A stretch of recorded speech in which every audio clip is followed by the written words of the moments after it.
do you believe in the devil, like as the supreme dark energy? Thanks for coming on with us, sir. Well, you bet. Where are you all based? We're in Scottsdale, Arizona. Nice. Via New York City. We lived in New York for almost 20 years. So we got out of New York and, settled here in Scottsdale. Oh, great. That's a nice place to be. Yeah, it's about 90 degrees already. Whoa. And are you in North Carolina? We're actually in Virginia. Oh, okay. We live up here outside of Charlottesville. Okay. So it's about a 2.5-hour drive southwest of D.C. towards the mountains. Oh, nice. Awesome. Beautiful. Yeah, we're really excited to have you. I mean, so to start this off, welcome to in the city. So in 2016, my father died, and that's when I started to go on a little bit of a journey because I was just struggling with and dealing with his death. And so your story was in 2008. My father died in 2016. And unexpectedly. Unexpectedly. It was like a big shocker to our family, and it caught us all off guard.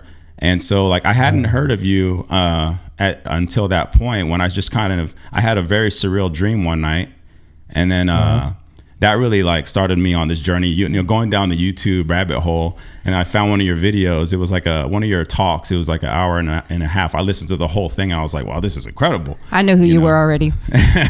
Good. Did your homework. That's great. Yeah, 100%. Now, when you say surreal dream, did your father appear to you in this dream? Yes, that's what we wanted to talk to. Yes. Yeah, he came in my dream. He was like, I saw him as what he was as a younger, like, because he was a Marine. Excellent. He was a Marine, he was a Marine, and I saw him with his had his shorter mustache and his military like green t-shirt on, his fatigues. And they were going up an escalator, and he was like going one way, and Pierre was going down, and then all of a sudden they were on the same. And then it was like he was going up the escalator, and I was like, "That's my dad." And then next thing I know, I'm hugging him with the most realistic hug. I mean, I could smell him, I could feel him. Crazy. I woke up because I cried literally like 2 weeks after my dad died, but I was crying when I woke up. I was like, that was the most realistic dream I've ever had. I never remember my dreams, that set me off on this journey, just like looking up stuff. I did listen to a few like binaural beats. I didn't really get anything from that afterwards, but because I was like, wow, that was really amazing. And that kind of took me into that. But your story really like struck out. We actually, which is crazy is, we got your I actually finally read your book because I've listened to all your stuff on the internet, but then we got Proof of Heaven probably like this year. It was like 8 months ago, and we were just searching. We were in Barnes and Noble, so we're just kind of opening up here with our own stuff because we were going to let you dive right in. But we were looking, and we're Catholic, and we're very intrigued with especially after his father's passing, and then my mother also, like, she had people come to her before they passed. It's just like this weird like connection and departing. And so we were just kind of intrigued in your book, and I was like, I knew this guy. I mean, I've seen him on Oprah. I know it. So we read it. He's a firefighter. He read it at the fire station. Then it was my turn to read it. And here you are. And we just were so excited when you decided to join us, because to have you here and to talk about like what we've experienced and what you experienced is just a blessing. So yeah, absolutely. And, good. Well, we should get into all of that. Let's go. Yeah. Yes, sir. So you had an extraordinary experience. You had meningitis. It attacked your brain, and you were in a coma. And then you also had amnesia from that experience as well. And you've had many case studies and stuff, and people verifying that his brain was in fact not functioning right. And you had these amazing, and you're one of the most articulate people on this subject. So we just like to let you go ahead and let's like how did now. Right. And I think it's important to point out at that time, this all happened in November 2008. I was 54 years old. I had spent more than 15 years teaching neurosurgery at Harvard Medical School, thought I had some idea of how brain, mind, and consciousness work. But important to point out to the listening audience that I had been trained, like so many of us trained in science in the 20th and early 21st century, in what's known as materialism or physicalism. That's the notion that only the physical world exists. And so if you understand, the physics of the particles and all that, then you will end up understanding that world completely. Yeah. And the problem is materialism has never done anything to help us understand consciousness. In fact, hardcore materialist scientists will tell you we have no free will at all, given that it's all chemical reactions going on in the brain and an illusion of consciousness. And the thing is, they have it completely backwards, because the only thing that really exists is our consciousness. And that's something we share. Yeah. And there's a connection of information that goes beyond the physical world. And that's where all this is leading. But back in November 2008, I subscribed fully to that kind of Newtonian deterministic model of physical reality. And I was soon to find out that model doesn't work. Yeah. And so what happened was severe headache, severe back pain, and then I went into grand mal seizures. And now there's one of the reporters on my story out there who was basically trying to destroy my credibility. We read about her. Yes. Claimed that this was a medically induced coma. She said that. And that is not the case. Yeah. It was induced by meningitis. In fact, I was went into deep coma without any sedation at all. And I was on very heavy sedation at the end of that week when I came out of coma. So sedation, you throw out the window.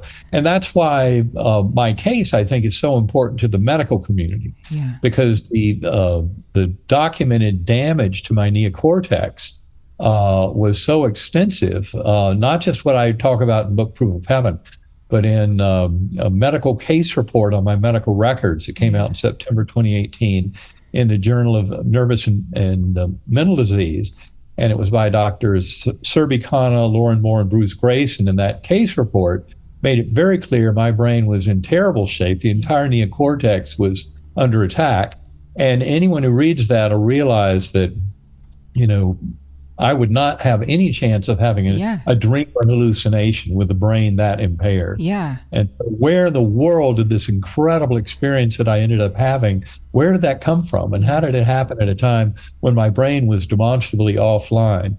Now, another important thing, part of the backstory of that medical case report, is that the peer review editors, the scientific editors of the journal, said, oh, wait a minute, how do you explain this case? It's unprecedented in the medical literature for someone that ill with bacterial meningoencephalitis involving all lobes of the brain, coma for a week, to then end up having a complete return over 2 months post-coma. How did that happen? Yeah. And they said it's because he had a near-death experience. Wow. That was the key.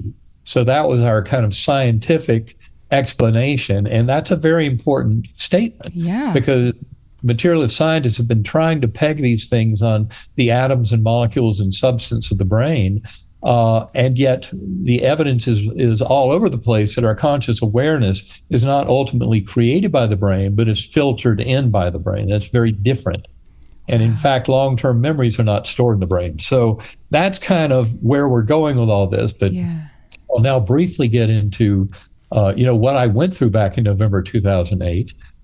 Because that's where, the excitement builds about what this is actually telling us about the nature of reality. Yeah. So from that state of severe headache and then going into coma, important to point out, one of the atypical features of my near-death experience was the fact that I was amnesic. I had no memory of Eben Alexandar's life, no memory of Earth, humans, this universe. It really was an empty slate. Wow. And it took me months, if not years, after my coma to really kind of figure out why that was the case. Okay. I mean, NDEs are always tailored absolutely for the individual who has them.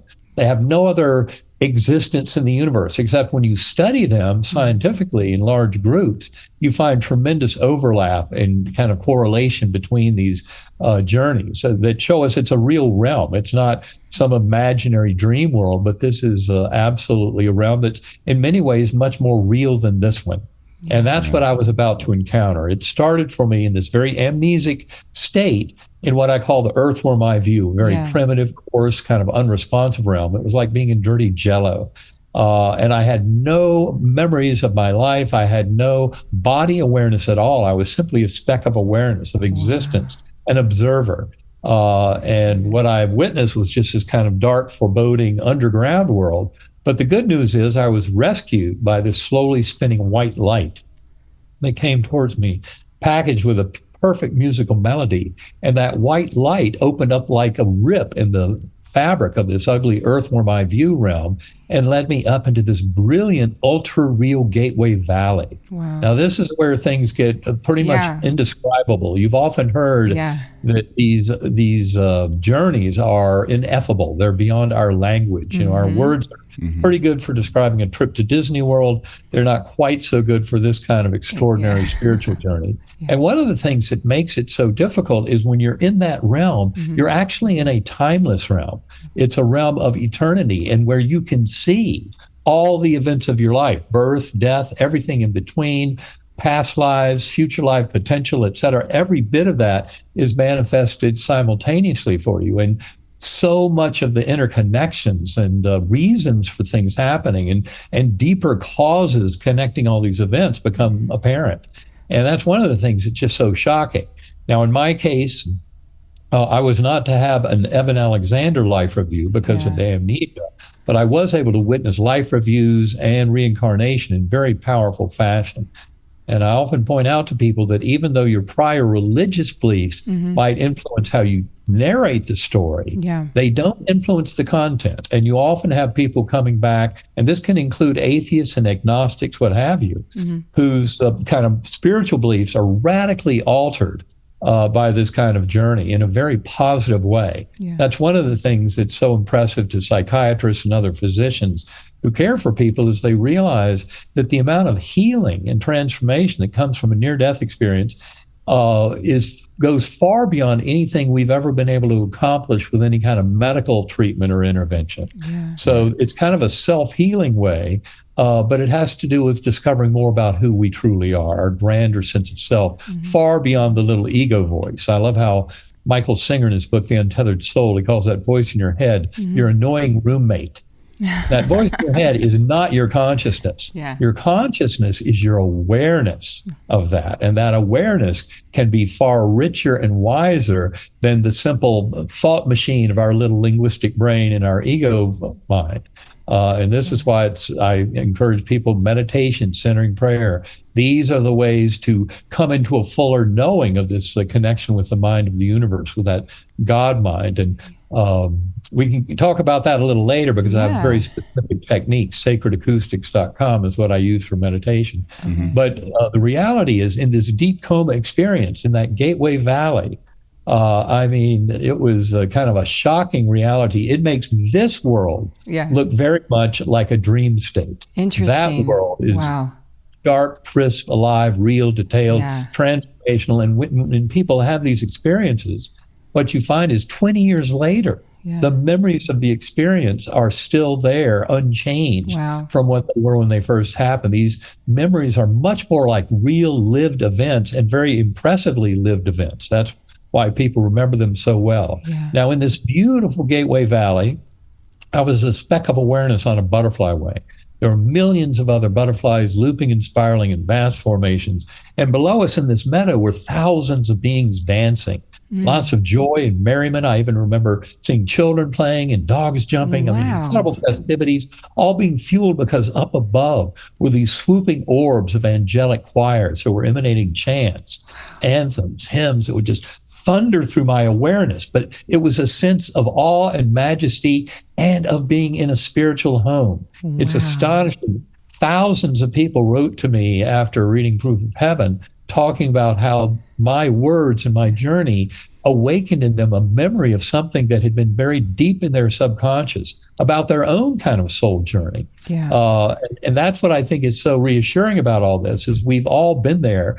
There is this thing called program forgetting, where even though children often will claim memories of past lives, in our culture, that tends to be dismissed. But for example, at the University of Virginia, scientists have studied claims of past life memories in children over the last 65 years. And in 2,500 cases they've investigated, more than 1,700 they say are solved. That is, they found the person who lived before. So, but they also warn you, you've got to harvest these memories before age 6 or 7. Okay. And so we have a much bigger universe of consciousness to explain to ourselves than just our normal everyday material consciousness. And so that's where all of this is really headed. Now, in that beautiful Gateway Valley, the most beautiful thing about it was I wasn't alone. Okay. There was a beautiful woman beside me on the butterfly wing, sparkling blue eyes, high forehead, high cheekbones, broad smile. She never said a word to me. She never had to.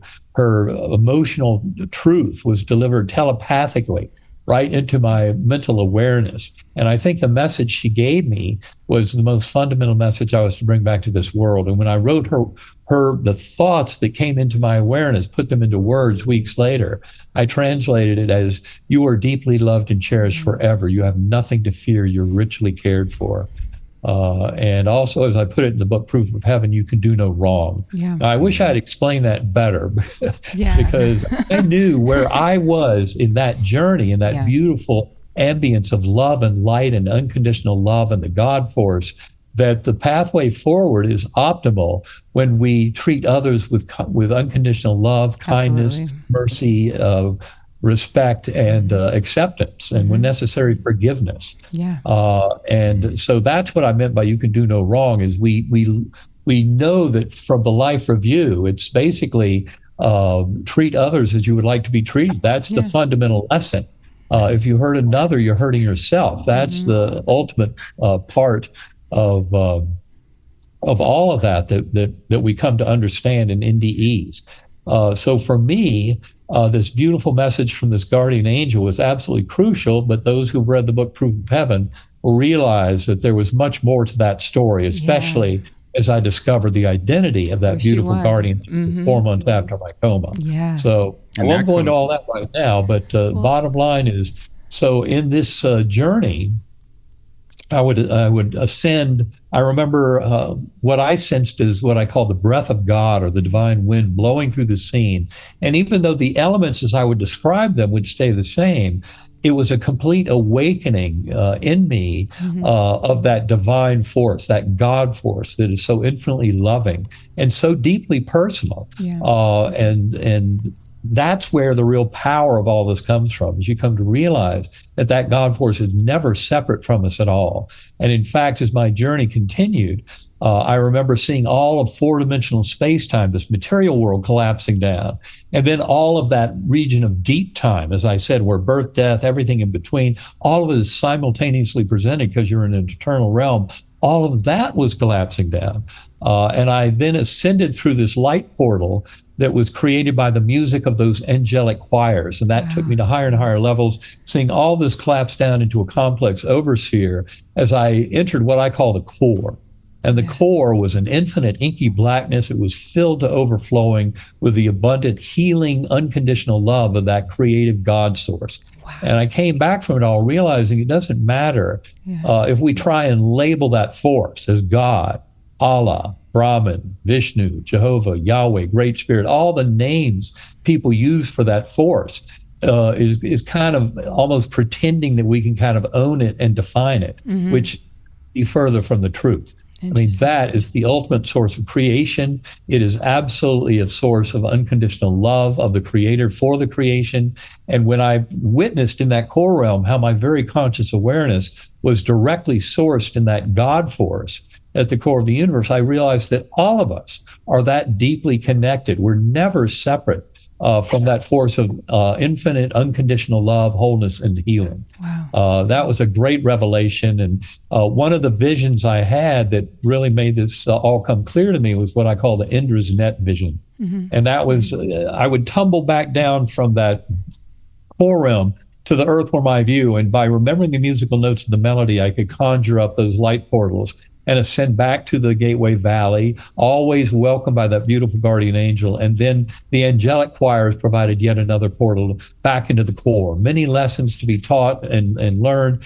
But in one of those, I had the Indra's Net vision where I saw this interwoven tapestry, really, in a higher dimensional space with these beautiful golden and silvery threads that were all leading towards this golden center of what I think Pierre Teilhard de Chardin would call the Christ consciousness, or the omega point of oneness with that divine creative force.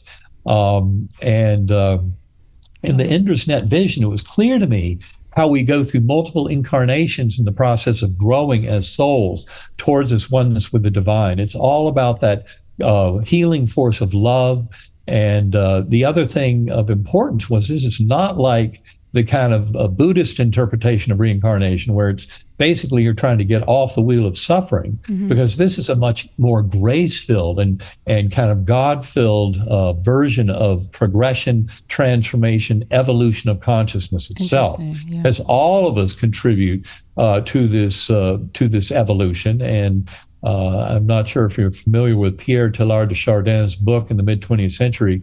It's called The Phenomenon of Man. But in that book, he makes it clear that there is an evolution going on. At that time, people were discussing Darwinian evolution in biological systems on Earth. But he is a French paleontologist, so a scientist looking at billion-year timescales, and a French Jesuit priest. He had a spiritual awareness, and he recognized that evolution was happening, but it was much grander. It was an evolution of all consciousness throughout the cosmos.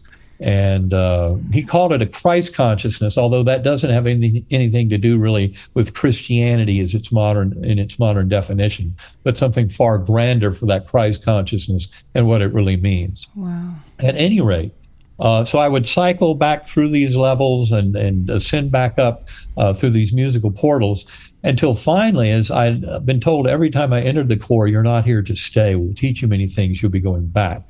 I'd even come to believe that going back meant back to the earth or my view, which for me was no problem because I'd already learned that by remembering the musical notes of the melody, I could conjure up that light portal and get back up into the spiritual realms. Wow. But there did come a time when they were right. I could no longer do that. Yeah. To say I was sad would be an understatement, but I also knew I could trust that I would be taken care of. That's something I've been promised every time I pass through by that guardian angel and on entering the Corps by that beautiful God force. And it was then that I saw thousands of beings going off around me into the distance, and heads bowed, some holding candles, all this murmuring energy coming from them. And what I called that in my writings weeks later, I said that was the power of prayer. Wow. That it was drawing me in a direction. I didn't know where, That's but incredible. It was basically drawing me back to the earthly realm, coming through those lowest spiritual realms. But the thing that was so amazing was it was very comforting. Yeah. So the very same comfort that originally I only got in the Gateway Valley and in the Corps, I was now getting from all these beings around me and this murmuring energy coming from them. And to me, it made sense to explain that as the power of prayer. And then the final thing I saw in my NDE was 6 faces that would kind of bubble up out of the muck, say a few words and disappear. I can remember them as sharply visually today as if the whole thing happened yesterday. Wow. And the faces that I saw were important because 5 of them were people who were physically present, for friends and family, the last 24 to 48 hours of coma. So essentially, they were showing me the vast majority of the big spiritual journey that seemed to last for months or years, but had to somehow fit somewhere in these 7 days of coma.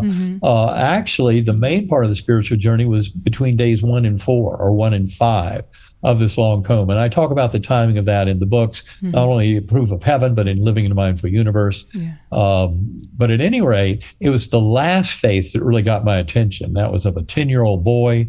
And it turned out it was my son, Bond. My amnesia was still very powerful, so I didn't recognize him as my son. And it turns out it was Sunday morning, day 7 of coma. That's when the doctors had, early in the week, they said I had a 10% chance of survival. Later in the week, down to 2% with no chance of recovery.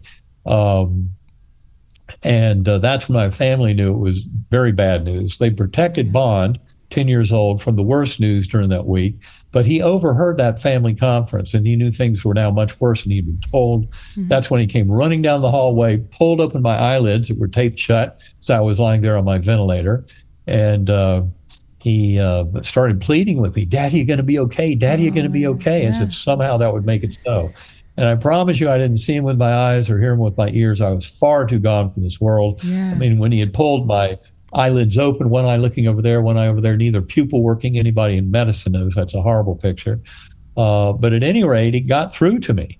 And even though, because of my amnesia, this whole journey had happened in a setting of my believing, well, this can continue or cease, doesn't matter. Now, all of a sudden, everything mattered because there was another soul out there who needed me. And just like so many NDEers come back to this world out of a sense of responsibility for another soul, that's basically what drove me back to this world. And I have no idea. I don't feel like I willfully made it happen, and yet my higher soul must have contributed to my coming back to this world. And not only that, ended up making a full recovery. When I first woke up in the ICU bed and was fighting the ventilator and they pulled out the breathing tube, I said, thank you. But I still didn't recognize people around me, like my mother, my sisters, my sons. I had no idea who these beings were. And my youngest sister, Phyllis, tells a kind of a funny story. She'd been there most of that week. Then, of course, they'd been laying the black crepe, this horrible scenario, doctors with, without any real hope of an expectation of recovery. That's what the family was dealing with. And so then within half an hour or so of coming out of coma, even though my brain was still very savaged by the illness, and I'd be in and out of a paranoid, delusional, psychotic nightmare for 36 hours after awakening from coma. But my sister said I was sitting there on the bed after all these dire warnings, and I would look at each person in the eye, doctors, nurses, family, friends, and I'd look them in the eye and I'd say, don't worry. All is well. Wow, stop it. And then I'd move to the next one. Don't worry. Oh my gosh. All is well. Wow. With this great reassurance. Yes. Wow. And, I know where it came from now. It came because the only thing I remembered when I woke up was the deep coma journey. I still had no memories of Eben Alexandar's life. That stuff came back like a gently falling snow over about 2 months. I mean, the personal memories and language came back very quickly. Okay. But a lot of my semantic knowledge, like cosmology, physics, neuroscience, took up to 2 months to return. And in fact, based on detailed conversations with family and friends about early childhood events, I realized that after the coma, the memories were more complete than they had been before the coma. So we talk about all that in our third book, Living in a Mindful Universe, how memories are not even stored in the brain. Wow. It's probably one of the last nails in the coffin of materialist neuroscience. Wow. So it took about 2 months for my neuroscience knowledge to come back. During that time, I was going to the hospital, reviewing medical records, talking over with my doctors, looking at CT and MRI scans, especially neurologic exams. Those are the most important ways to track somebody in coma. My Glasgow coma scale of 5, 6, or 7. Anything below 9 is deep coma. Wow. And anyway, it's an extraordinary experience that has led to now my 16 years of collaboration with other scientists around the world. I hadn't realized before how many scientists were interested in consciousness in this big way that takes them far beyond materialism, because materialism fails. There's no way that any model of brain creates consciousness has ever worked at all. And it's because the brain is more of a transceiver of filter. And that's why these stories of people who are coming close to death are actually of an expansion of conscious awareness. And for those who say, well, wait a minute, I want to hear what happens when you die, not just when you almost die. It turns out that the hospice and palliative care literature fully supports the reality of NDEs. There's a beautiful book by Christopher Kerr. He's head of Hospice Buffalo. He's an MD who's written extensively about terminal care and what happens when people die. And just as in NDEs, one of the most common things you have happen is loved ones who have departed come back to welcome you across. And they do it in an alive, present fashion. This is not wishful thinking or vague memory of who they were. It's a powerful recognition of the ongoing reality of connectedness of our souls. And this, of course, is where we like to go, not just in Proof of Heaven, but in Living in a Mindful Universe. That book goes a long way towards making the case for the scientific reality of the afterlife and of reincarnation. We just have, our souls are much bigger than we ever would have thought before, at least from that kind of materialistic perspective. They're much grander. And essentially, the model we're coming up with in modern kind of neuroscience and philosophy of mind is one where there's a primordial mind, and everything emerges from that. That includes the entire physical universe emerges from that primordial mind. But each and every one of us as a sentient being has access to that beautiful one mind, that God mind that is one of pure love and connection, kindness and mercy. And that's why these deep lessons of, treat others as you would like to be treated, or the golden rule, is such a clear part of life reviews. Love thy neighbor. Study them scientifically, you find, I'll just mention two little facts about them, and then we can move on to any questions or answers you go to. But life reviews, studied in large numbers, like Bruce Grayson wrote a report of almost 700 life reviews. It came out in the fall of 2021 in the Journal of Near-Death Studies. And for one thing, he points out a third of people report that the life review is complete. Their entire life flashes before their eyes. And you might wonder, how does that happen during a 10-minute cardiac arrest and an NDE, for example? And it happens because that realm is absolutely timeless. Okay. And that's a very critical thing to get, because it has everything to do also with people's fears. Sometimes they hear about reincarnation. They say, oh, wait a minute. What if my loved one reincarnates before I pass over? I want them to welcome me. Well, the reality is there is so much love and connection and relationship that comes out of these stories empirically that there's absolutely no way, especially when you recognize the timelessness of that spiritual realm, that you would be cheated out of having a loved one be there for you at the time of your passage because they've, quote, already reincarnated. That doesn't happen. There's far too much of the way of love and connection and kindness and mercy, and that we're here for each other to allow for a loved one to have reincarnated, quote, before you get there. So that's a very important point. The other key thing to make about life reviews is that something like 3/4 of the life reviews in Bruce Grayson's series said it was that events were relived from the perspective of everyone involved. So in other words, if you've been handing out pain and suffering to others, in your life review, you get on the receiving end of that, and it doesn't feel good. Wow. And so ultimately, life reviews are nudging us towards the golden rule, towards treating each other with that respect and dignity of sacred divine beings that we all truly are. And this also means taking care of the least, the last, and the lost, and in this day and time, sadly, with war and conflict and refugees and all that, it means we need to take care of people who are much less fortunate and who have been kind of cursed by various world events. We're here to show love and compassion and kindness.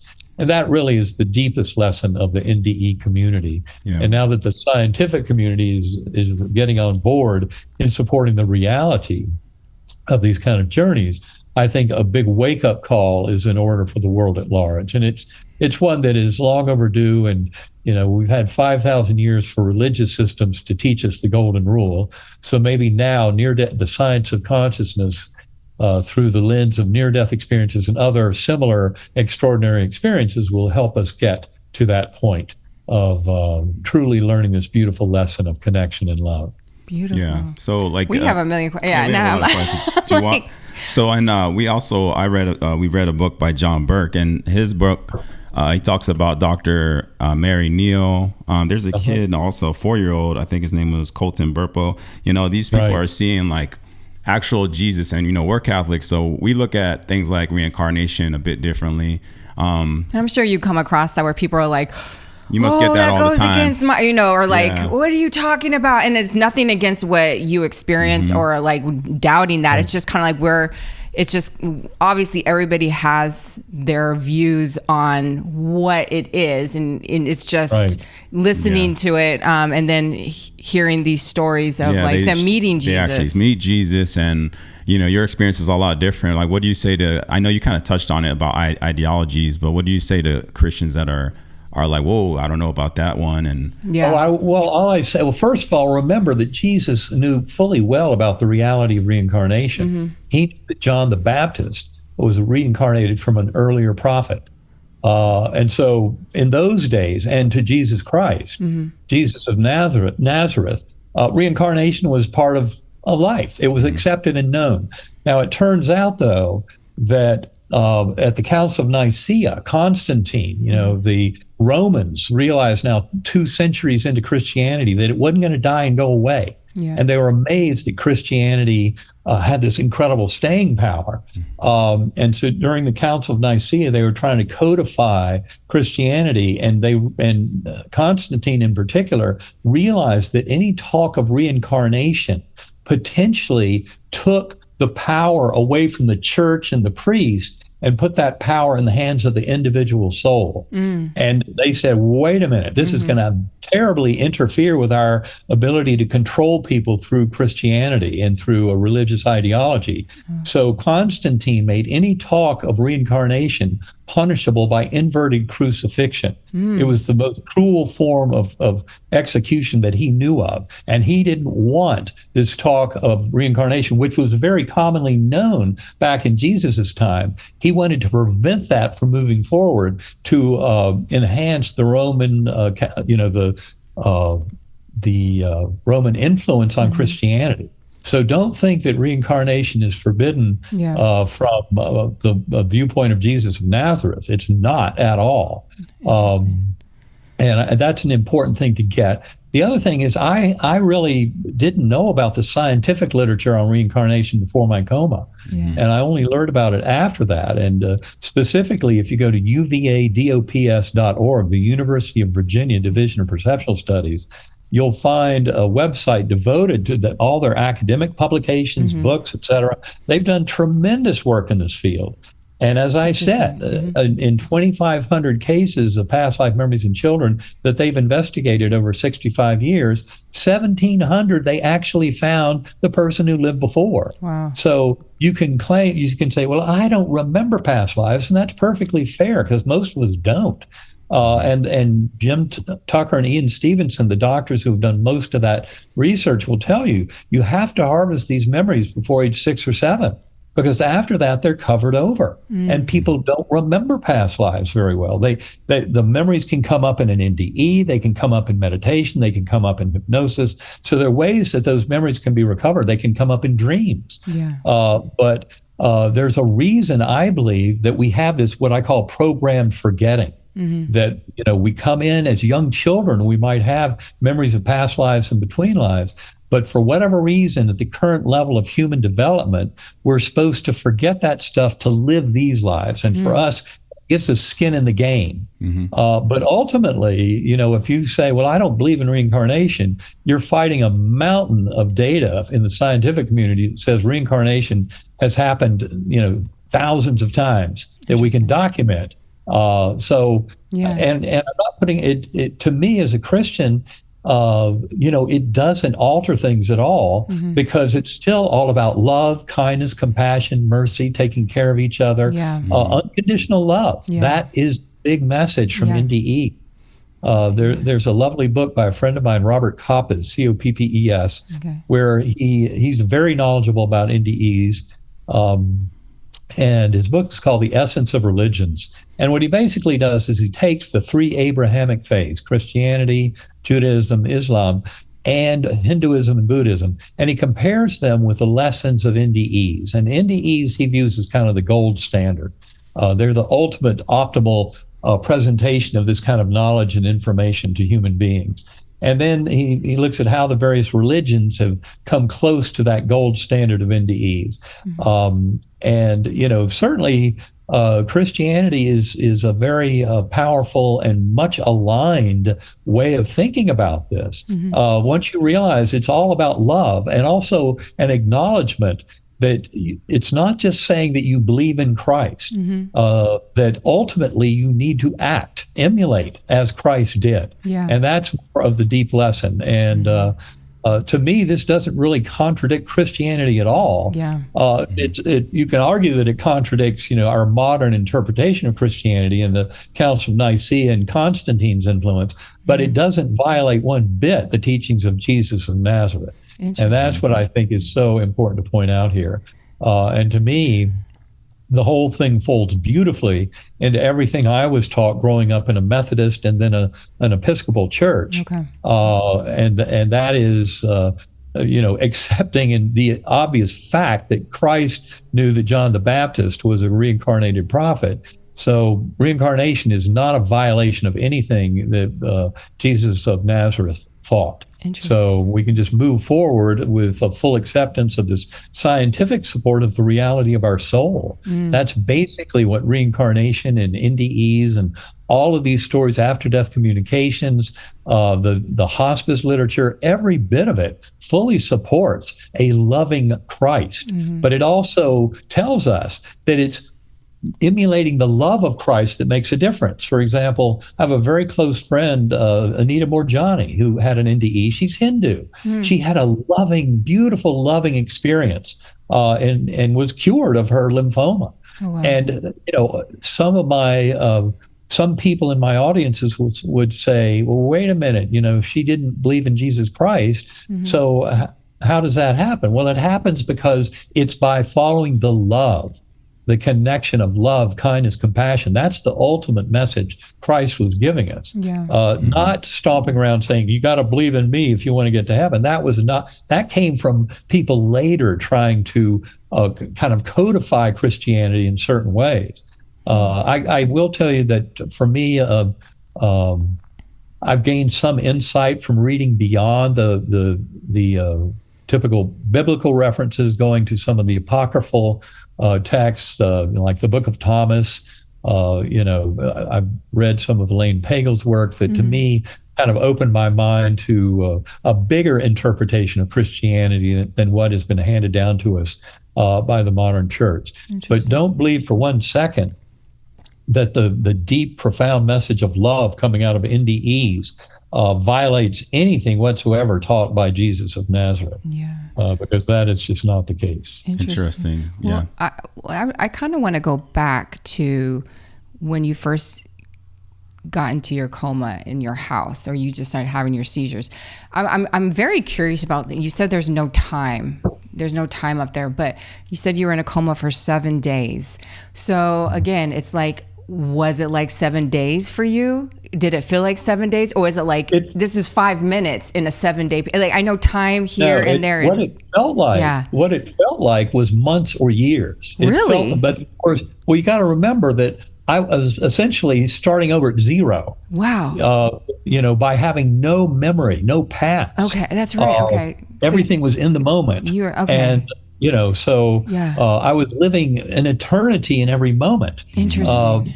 But I had no past to refer back to because of the amnesia. So it was an extraordinary kind of unfolding. But if you would ask me when I first woke up and they took out the breathing tube and I said, thank you. I'm sitting there telling everybody, don't worry, all is well.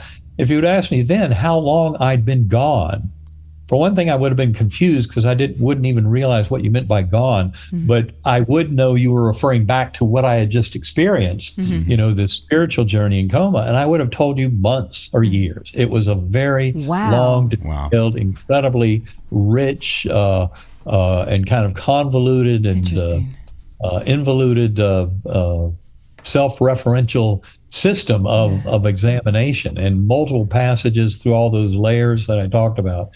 So it was a very long experience, and yet it had to happen in 7 Earth days. But again, remember, as Bruce Grayson tells us in scientific study of life reviews, a third of people say it involves your entire life without exception.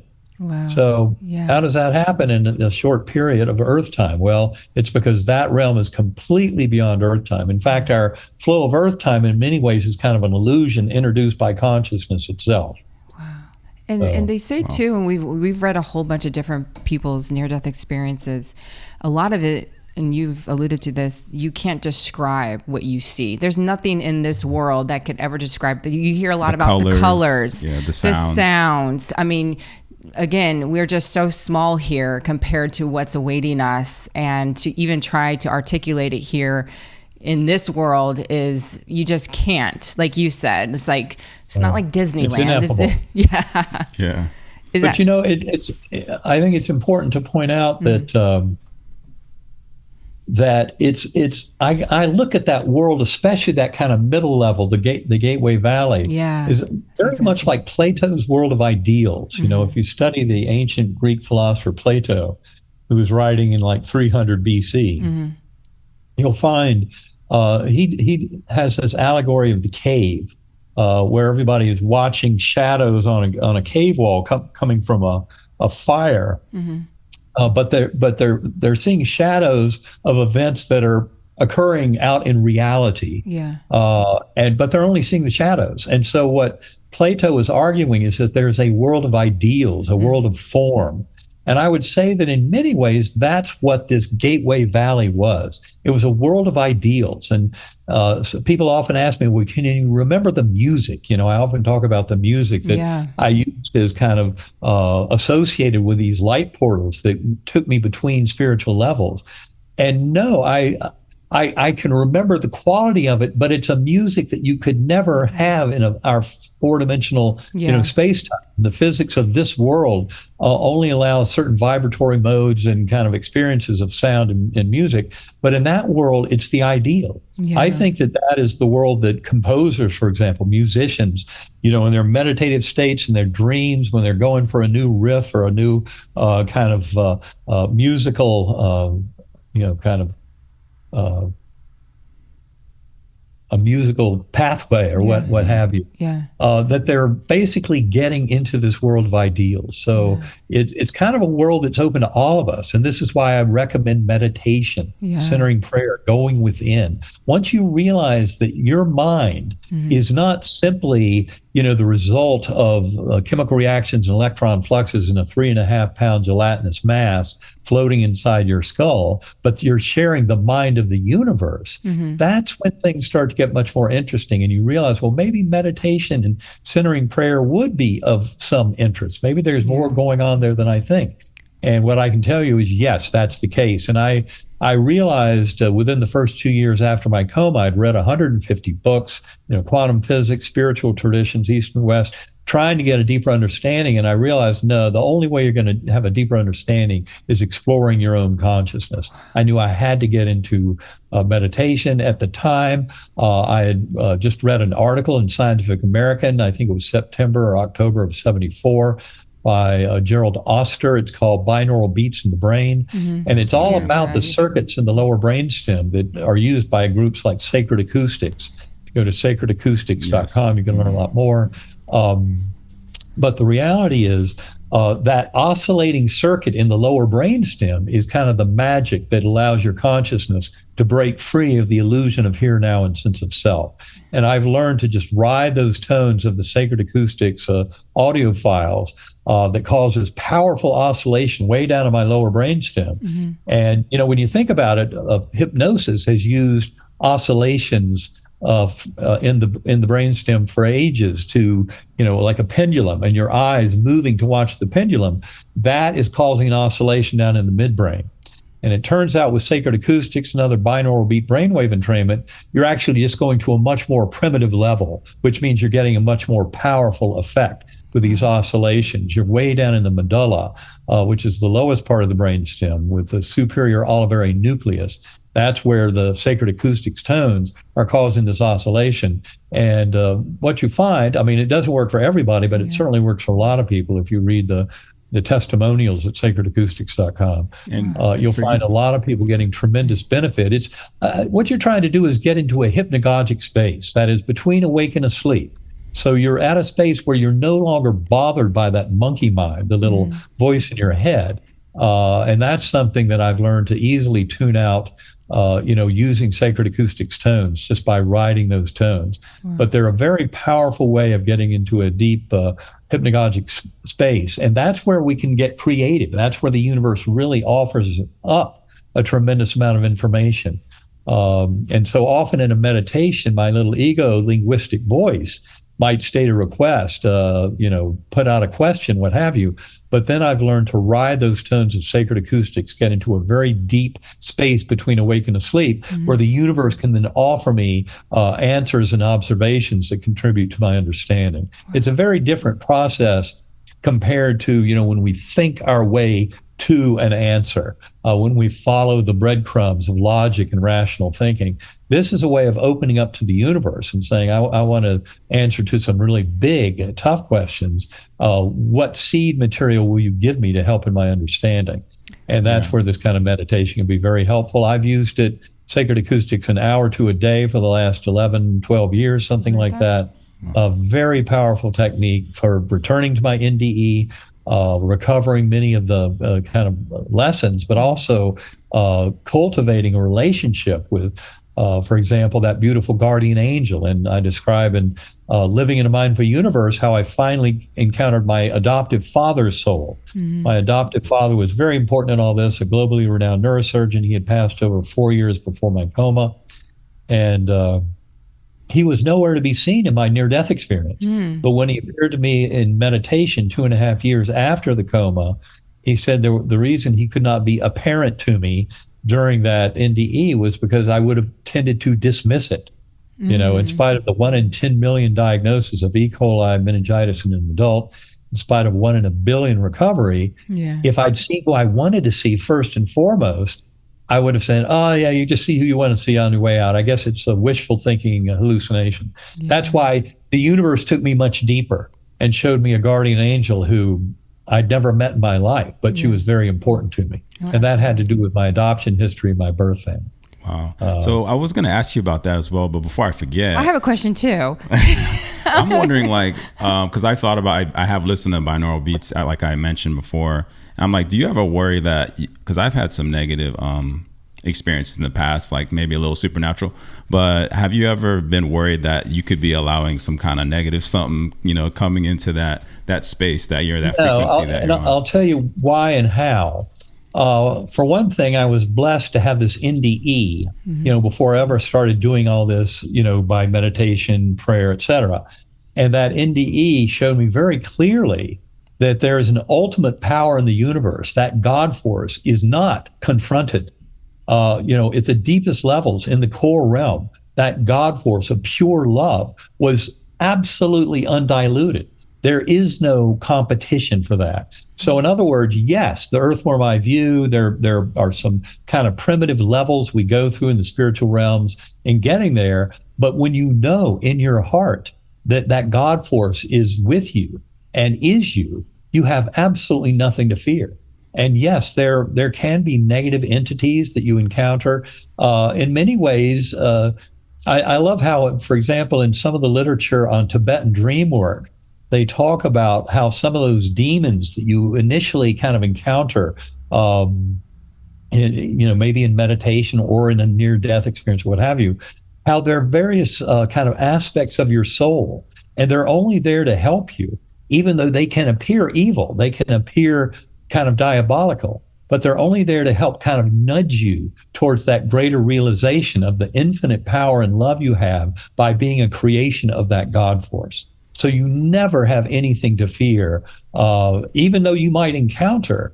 Ultimately, your ace is knowing that your soul and your experience is completely rooted in a force that is completely and absolutely benevolent and loving and supporting your highest and best dreams and aspirations. Interesting. So you don't have to worry about any of the apparent darkness that you might encounter. So you're not, so to be clear, you're not worried about, like, so do you believe in the devil, like as the supreme dark energy?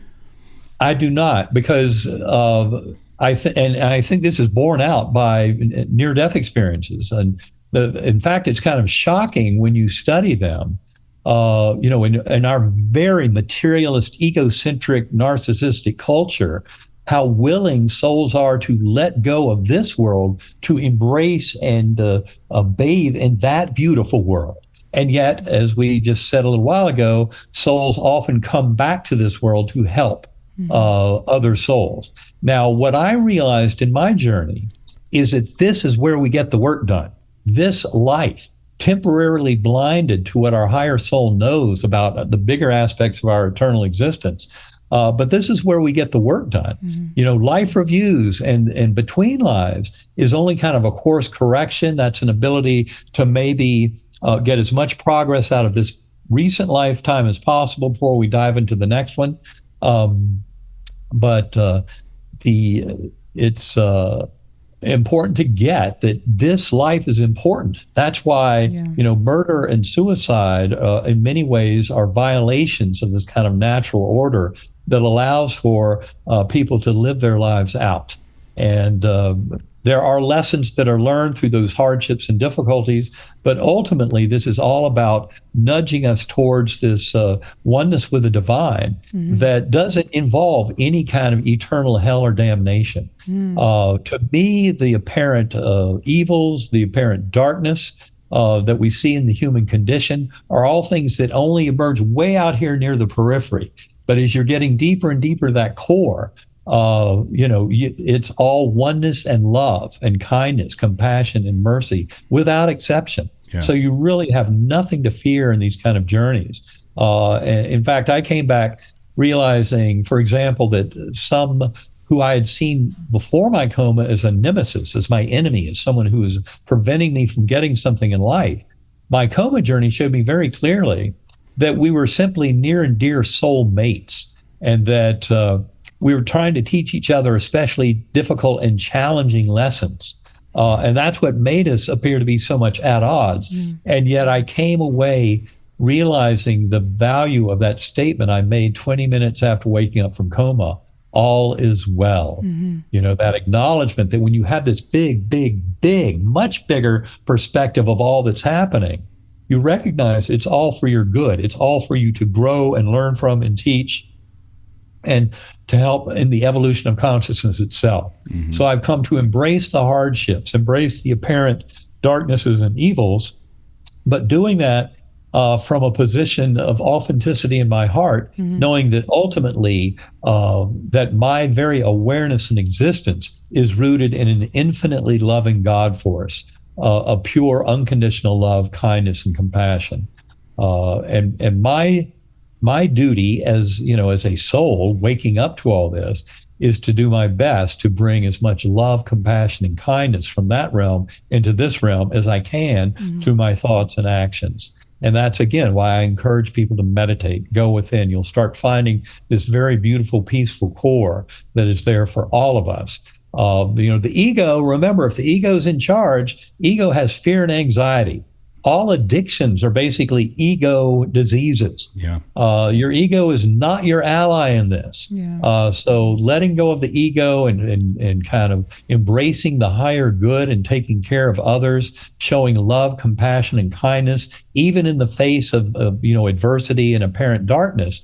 But the more we can demonstrate this evil and its power to bring wholeness and healing, the better for all involved. And it's not as if you need 100% of the population be meditating or praying to get this. I mean, in some communities, they've shown simply by getting up to 3% of the community meditating, you get a significant decrease in the amount of violent crime and conflict in that community. So, just a few of us meditating and trying to bring peace and love and compassion and kindness and harmony to this world can do a world of good for the rest of us at large. Amen. But ultimately, these are lessons for all of us to embrace and kind of learn from, and they can be very a calls for optimism and hope in this world that otherwise, these days, reading the headlines, things look a little tough and dire and kind of conflicted and fractious.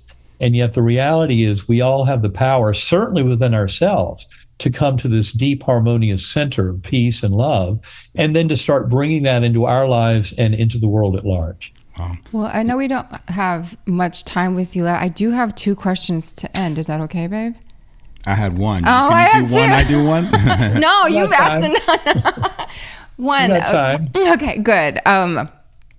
Well, I mean, we've read a lot, and I've watched. I remember I watched a young man. I don't know if he was on Oprah or he was on somebody else's show. He talked about his near-death experience, but he went down.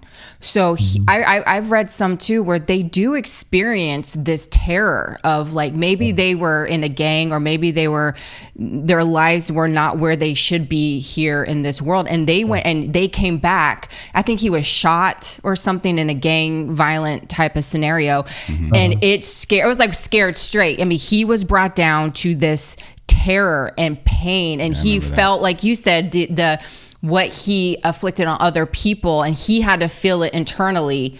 So I know, though, I have read those as well, where it's almost like God shows them, you say there's no hell, that okay, you're not in a good, this is not what I want of you. This is kind of the pain you're causing Right. in this world. And then the second question I'm going to ask. Okay. Can I get to that for just a second here? Just remember that the life review, if you're handing out a lot of pain and suffering to other people, that you have to experience that on the receiving end during the life review. That's why it's the golden rule written into the fabric of the universe. Treat others as you would like to be treated. Yeah. And in fact, my notion, I think our concepts of hell come directly from life reviews of people who have mistreated others so extensively that when they feel that in their life review, it's just really, impactful, and it changes them. Yeah. Now, the other thing to point out is the negative or hellish near-death experiences that you're talking about. Yeah. And they're probably around 3 to 5% of all the reports, maybe a little bit more. And I would also say they're probably even less well reported than the positive NDEs. Yeah. Positive NDEs, people often won't talk about them because they're so strange, and in our culture, that's not accepted. And yet they can be very comforting. The negative NDEs, it turns out, also have very positive transformative changes. Of course. People come back from that hellish experience, and they realize that mistreating others was a bad plan. And they change. They start treating others with respect and love. So if it accomplishes the same beautiful transformation of bringing love, peace, and harmony into the lives of sentient beings in this world, even though they have to realize that their previous behaviors were a major violation of some of these deep principles of oneness and love, then that's just the way the world moves forward. But the hellish ones, interestingly enough, have often the very same positive transformational effects as the very positive NDEs, which are the majority of them. Interesting. So, but to me, it makes zero sense to ever postulate that there's some eternal damnation and hell going on anywhere in this universe. It just doesn't make sense. And it's not what you encounter. I mean, even if you go to, say, hospice in prisons, in maximum security prisons that are filled with rapists and murderers, and you're dealing with prisoners there serving as hospice for their fellow prisoners, what you find is they're often going for redemption. They're realizing the errors of their ways, making amends for the people they hurt with this deep sense of love and connection and kindness. And that's what they're doing right when they die. They're making amends and acknowledging that behavior was antithetical to who they are as a soul. And so that's why I think it's important to kind of look at all of this and the bigger picture that it's presenting to us. And that is really one of a universe that ultimately is based and grounded and created in this unconditional loving force. I often call it the love of the creator for the creation, but the reality is we're all co-creating our emerging reality with that God force. So we're never separate from it at all. Wow. Yeah, my last question. No. Oh, I had two. I want to do now. Okay, I'm sorry. We're husband and wife. This is no fighting. No. Good. Just real quick before I forget. One, why do some people experience near-death experiences and some don't? Like, there's been plenty of people who have almost died, who have been in a coma, and there's nothing. It's just, I don't remember. They wake up, and then it makes us say, like, wait a minute, is this real? Does this really happen? Why didn't you do it? And are you afraid to die again? Are you afraid? Well, no, I'm not afraid. You're not afraid at all. Okay, I'm in a hurry because I think I have more to do in this lifetime in this body. But when it happens, I know it'll be a tremendous adventure. I know it's expansion. You've been there before. And also a tremendous expansion of connection with loved ones, both still alive and past. So no, it's nothing to be afraid of. It's an adventure. But again, I don't want people, to commit suicide or something. No. World. Well, people do that. Sadly, they hear NDE stories and they commit suicide. And it's important to get, your issues will be repackaged for the next incarnation. You never dodge any issues by committing suicide. And that's a very important thing to get out there to people. 100%. Because I'm aware of cases where people committed suicide after reading NDE literature. So that's to be shied away from. I didn't even think about that. Yeah, that's okay. Well, the good news is, when people hear the big story, they realize we're here to become closer to that God force over multiple lifetimes. But suicide and homicide are direct violations of pretty much all the rules of that realm. Fascinating. That kind of is it. I can piggyback off with my question that I wondered, like, because there was a case, we were watching a documentary, and the guy was so depressed after his experience, like he wanted to go back so well. I'm like, did you ever experience that kind of feeling, like, man, I don't want to be here. I don't want to be here, man. I want to go. I want to go back home. Basically, he called it home. Did you go through a long period of that? I actually kind of solved that by getting into meditation. So in deep meditation, I've spent a lot of time kind of intersecting and interacting with the spiritual guides that I've met in the Gateway Valley and in the core realm initially. Yeah. So I use meditation to return to it, and that's why I also encourage people to use meditation, because to know of this literature is very important. Just to know about NDEs. Ken Ring, who was one of the founders of the International Association of Near-Death Studies, back in the mid-1970s, he wrote a book maybe 35 years ago that talked about how just knowing about NDEs and knowing about these kinds of cases is enough to give people the same benefits that the NDEer gets from having the experience. Wow. So that's why sharing these stories, I encourage whenever people come up and share stories with me, and one of the blessings of my going public with my own story is that thousands of people have come up to me and shared their story by email, at meetings, what have you. They've shared their story with me, and that has been very affirming and validating in kind of my understanding. But important to get that sharing these stories, knowing about this, especially if you then take on your own program of meditation, centering prayer, going within, and especially important is to turn off a little ego voice. Yeah. Because if you're just lying there with a monkey mind in your head, complaining that you're not doing it right, and the ego uses fear and anxiety as its main tools, that's not going to help you. But that's why a good form of meditation allows you to get deeply into that hypnagogic space between awake and asleep. And that's where, to me, that's where the real power is. Wow. And that's why I strongly encourage people to meditate and use centering prayer. Wow. That's amazing. Well, that's amazing. We could have you on for 10 hours. I mean, we just sit here and talk. Yeah, we definitely value your time, man. Yeah, it's been a real pleasure. My pleasure. And you all have hit on some high points here. There's one resource I will also put out there for your listeners. And this is, in addition to our book, Living in a Mindful Universe, there's a workbook that goes along with that. Okay. That's free. And you can get started today because it's online. If you go to EbenAlexandar.com, that's EbenAlexandar.com, you see a little 33-day journey into the heart of consciousness, kind of wagging in your face on the entry page there. Okay. And if you just click on that, leave your first name and email address, the next 33 days, you're off and running. You'll get an email each day on a major concept from that book. Okay. And then there are more than 12,000 people who have taken that course over the last few years. They formed a community of comments, and they're helping each other. All that stuff is there apparent if you do that 33-day journey. So that's an easy way to get into all this right now and for free. And the other thing I'll mention is BigelowInstitute.org.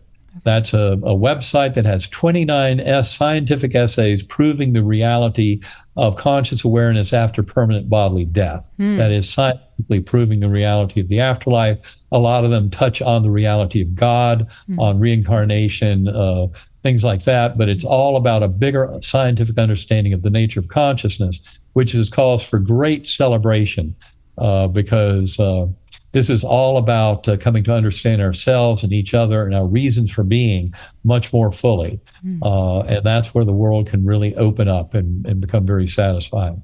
Beautiful. Wow. Eben, that's amazing. Really fascinating stuff. We'll put that all into the end here too. We'll put that in. And we really want people to read your book. I mean, we've actually lent it out to a couple people just so they can, in the family, as well, but we would love to have you back on at another time. Sure, we should do that. Yeah, we could absolutely do that. One other thing to mention is, even if people read the book long ago, the versions that are out now, Proof of Heaven, are the 10th anniversary edition. Oh, lovely! It has 36 pages beyond the original book. So this is the one. Right? Do we have the right one? Yeah, that's the 10th. It should say 10th anniversary edition on the cover. Let's see. Yeah, 10th anniversary. Oh, it's right there in big print in front of me. Good. Okay. And also, especially important, there is the new foreword. There's a 6-page foreword, and that really covers a lot of what's happened in the last decade. So perfect. That's awesome. This is key amazing. part of it all. Well, we appreciate your time and thank you, and keep doing what you're doing. Yeah, that was fascinating. It's a real pleasure to speak with you after, years of checking out your stuff. Yeah. Well, great. Well, so good speaking with you all. And maybe to spice it up, if we were to talk again, you can arrange all that through Elizabeth, but to spice it up, we should have my wife and partner and co-author of Living in Mindful Universe, Karen Newell, who is a spiritual mentor. She's incredibly knowledgeable about sound and meditation and spiritual issues of all scales. So maybe to have Karen on would really bring some spice into it all. Yeah, awesome. I'd love to meet her. Yes. But it's great talking with you both. Thanks so much for having me on. Thanks for doing what you do to get it out there. Absolutely. And we'll send you this. Absolutely. Yeah. God bless you. Yes. Have a good one. God bless you too. Talk soon. Talk to you later. Bye-bye.